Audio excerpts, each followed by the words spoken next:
राधे। आज हम मुजफ्फरनगर के निकट खतौली और शाहपुर रोड के मध्य में मोरकुक्का गांव हम आए हैं और कितना सुंदर ये ग्रामीण परिवेश देखते ही मन अनायास आकृष्ट हो गया। और यहाँ हमारे अति प्रिय प्रेमी भक्त हमारे आदरणीय नरेश त्यागी जी, जिनकी परम आदरणीय माताजी का देहावसान हुआ है अभी कुछ ही दिन पूर्व, और परम श्रद्धेया परम भक्तिमती भजनानंदी थी बहुत माता श्रीमती भगवती देवी जी के।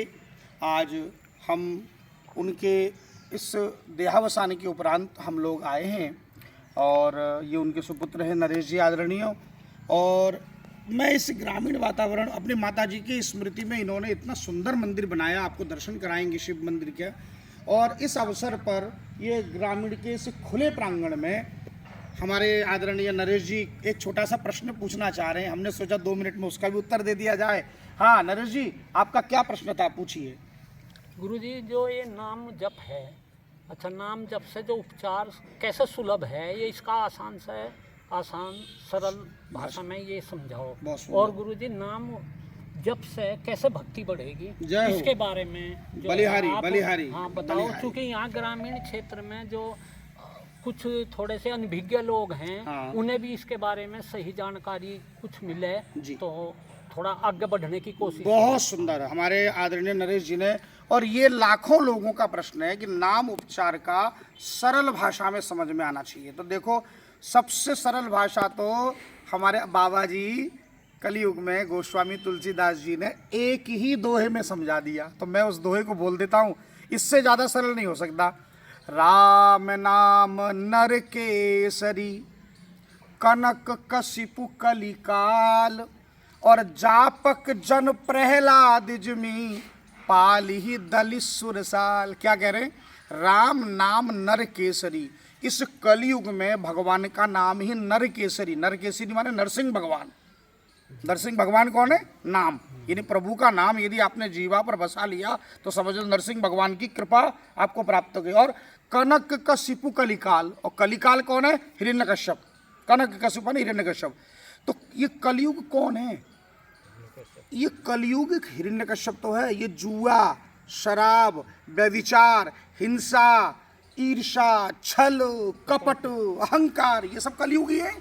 और इन सब का नाश करने के लिए साक्षात नरसिंह भगवान, जिस प्रकार हिरण्यकशिपु को जंघा पर डालकर और अपने नखों से उनका हृदय विदीर्ण कर दिया, उसी प्रकार इस कलयुग में यदि आप इसी प्रकार काम, क्रोध, लोभ, मोह, मद, मत्सर और अहंकार की अग्नि में झुलस रहे हैं तो इन षट रिपुओं को, इन शत्रुओं को मारकर जापक जन प्रहलाद जिमी। जापक, जपने वाले कौन है? प्रहलाद है। जपने वाले कौन है? प्रहलाद। तो भक्त प्रहलाद की रक्षा जैसे भगवान ने खंबे को तोड़कर और रक्षा की। अब आप देखो ना, हिरण्यकशिपु ने अपनी तरफ से कोई कसर नहीं छोड़ी कष्ट देने में। पहाड़ से गिराया, हाथी के नीचे डाला, सर्पों में डाला, अग्नि में झुलसाया, लेकिन प्रत्येक परिस्थिति से भगवान ने उठाकर अंततोगत्वा अपने गोद में बिठाया। ये है कलयुग में पाली दलि सुरसाल।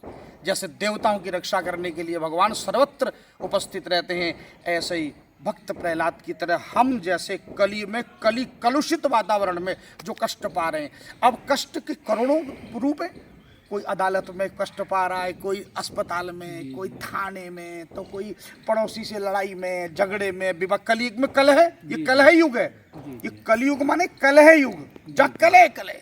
आप सड़क पर चल रहे हो, जरा सी साइकिल छू जाए, धैर्य जवाब देता है। स्कूटर आप चला रहे हो, हालांकि अगर चिंतन करें तो कुछ नहीं है। जी। आपने 50 रुपये उधार लिए, आपने 1 महीने बाद उससे उल्टा मांग लिया, भाई पैसे नहीं लौटा रहा। देखो कलह कैसे होता है। अरे 50 रुपये मांग रहा है तू, इतनी सी छोटी सी रकम।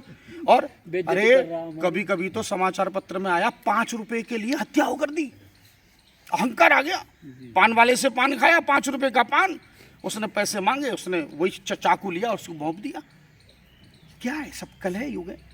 और इन सबसे निवृत्त होने का सबसे सरल कलयुग में है, वो है नाम उपचार। भगवान के नाम के द्वारा जैसा काम वैसा एक नाम चुन लो। हम क्या करते हैं? जो हमारे शास्त्र में विष्णु सहस्त्र नाम में, गोपाल सहस्त्र नाम में, नारायण सहस्त्र नाम में, राम सहस्त्र नाम में, अथवा श्रीमद् भागवत में, विष्णु पुराण में, 18 पुराणों में जो भगवान के एक से एक दिव्य नाम है, परिस्थिति के अनुरूप उन नामों को हम आपको बता देते हैं। और एक छोटी सी विधि, जो आपने कहा सरल विधि, सरल विधि वैसे अनेक बार बता चुका हूँ। सरल विधि क्या है भैया? पंचरति भाव, गुरु भाव, आर्त भाव, इष्ट भाव, ये 3 भाव होते हैं, और एक विधि और एक निषेध होता है। विधि क्या है? बोले कोई विधि नहीं, चलते फिरते उठते बैठते सोते जगते। और निषेध क्या है? कली के 4 दुर्गुण, जुआ, शराब, हिंसा, व्यभिचार, ये निषेध हो गया, है ना। जब नाम जपो तो इनसे दूर रहो। और विधि 3 बोले का गुरु भाव, यानी किसी गुरु के अपने अपनी जपना, किसी सदगुरु के मुख से सुनो फिर जपो, गुरु निष्ठा आवश्यक है। नंबर 2 इष्ट भाव, कि जो नाम जप रहे हो किसी का तो जप रहे हो ना, तो अपने एक इष्ट बना लो। जैसे हमने राधा रमण को बसाया, राधा वल्लभ को बसाया, बांके बिहारी को बसाया, गोविंद देव को बसाया, मदन मोहन, है तो एक ही कृष्ण। जी जी जी। लेकिन एक ही कृष्ण को हम अलग अलग नामों से क्यों? क्योंकि हम बिहारी जी को जब जपते हैं तो बिहारी जी तो हमारे कृष्ण ही तो हैं। पर जब बिहारी जी को हम ध्यान करते हैं तो केवल बिहारी नहीं, कि वो स्वामी हरिदास ने जो बिहारी जी को जिस भाव पर रिझा, हम भी उस भाव का दर्शन करने जाते हैं। जब हम राधा रमन जी का दर्शन करते हैं तो गोपाल भट्टी जी ने जिस भाव से प्रकट किया, उस भाव का दर्शन करने। जब हम राधा वल्लभ का दर्शन करने जाते हैं तो श्री हित हरिवंशी जी ने अपने हृदय में, जैसे बिहारी अपने अपने भाव का दर्शन करने जाते हैं। है तो कृष्ण ही, कोई माखन चोर कन्हैया सर्वत्र है, कन्हैया अलग अलग नहीं है, कृष्ण अलग नहीं है, कृष्ण एक ही है। लेकिन हम अपने भाव को इसलिए, ताकि हृदय में एक रूप समा जाए, है ना। जब नाम रूप लीलाधाम समा जाते हैं तो अंतिम समय, ये तो पता नहीं ना प्राण कहाँ छूटेगा, है ना।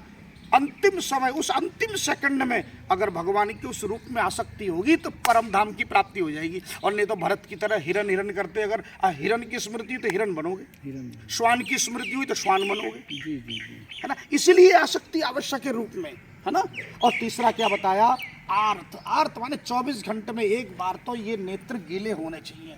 भगवान की स्मृति में भगवान का स्मरण करके अगर आंखें गीली नहीं हुई, अगर हमारा हृदय पिघला नहीं, चित्त पिघला नहीं, द्रवित नहीं हुआ, तो चाहे तुम 50 साल जपते रहो रूखे, उससे कोई लाभ मिलने वाला नहीं। भगवान का नाम लेकर हृदय द्रवित हो जाए, 2-4 बूंद आंसू, आर्त भाव, ये 3 भाव जपो। असंभव को संभव न कर दो।